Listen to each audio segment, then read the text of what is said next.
C'est Ribéry, c'était un match de Bundesliga chez eux. Et il y a une action où la balle elle arrive dans ses pieds dans la surface. Et il contrôle, mais le but il est comme vide.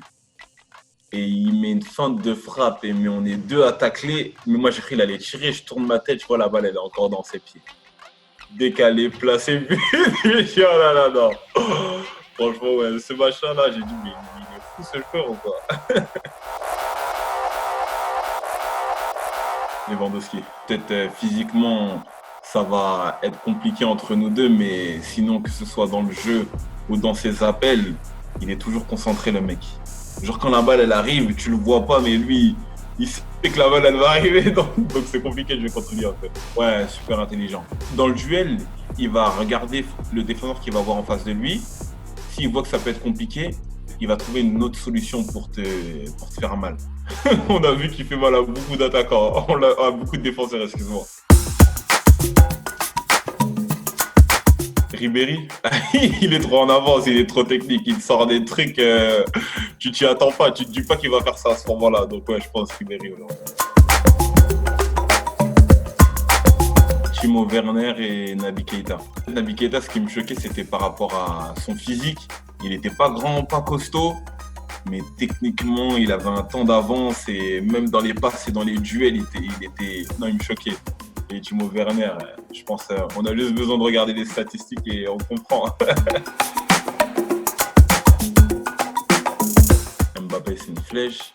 Il y a Davy, Hakimi. Hakimi, ouais, contre qui j'ai déjà joué aussi. Ouais. Je pense les trois flèches que j'ai eues. Ouais. Haaland, il est très très très rapide. Après, j'ai jamais joué contre lui dans un match de 90 minutes. Mais de ce que j'ai vu, pour moi, Hakimi et Mbappé, ils étaient vraiment, vraiment rapides. Je mets pas de gardien. Je mets Van Dijk, Ramos derrière. Au milieu de terrain, je mets Kanté. Et devant, je mets Mbappé, Rashford. C'est un tueur, quoi. Ce joueur, c'est un tueur. Il sait, il est là pourquoi. Et quand il a des occasions, c'est très rare qu'il les mette pas au fond. En fait, avant, quand j'étais petit, je jouais attaquant, donc c'était Ronaldo R9, le Brésilien.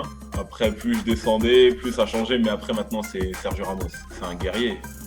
C'est ça qui m'inspire le plus chez lui, c'est qu'il joue contre un attaquant beaucoup plus costaud que lui ou plus petit. C'est un guerrier dans l'âme et c'est un leader, que ce soit sur le terrain ou en dehors. Et à travers ses réseaux sociaux, on peut voir que c'est un bosseur avant toute chose. Et c'est ça qui me donne envie de le suivre, quoi. Ouais, Neymar, franchement, à la télé, ouais, je le voyais, c'était impressionnant, mais quand je l'ai vu du stade, il m'a encore plus impressionné, ouais, Neymar.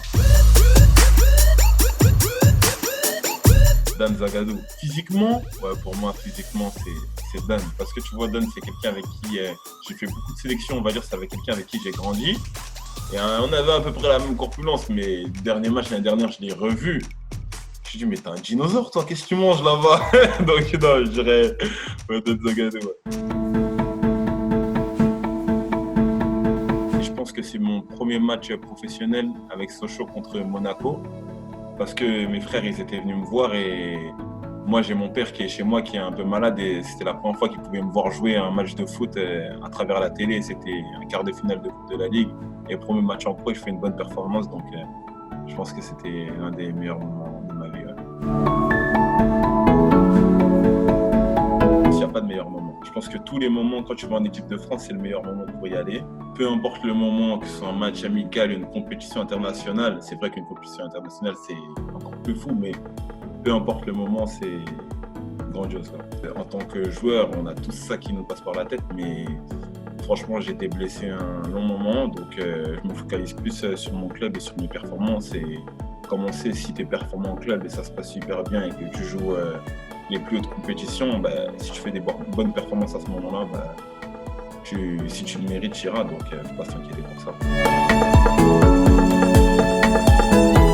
De gagner énormément et énormément de titres. Je pense que c'est ça mon plus grand rêve. Ouais.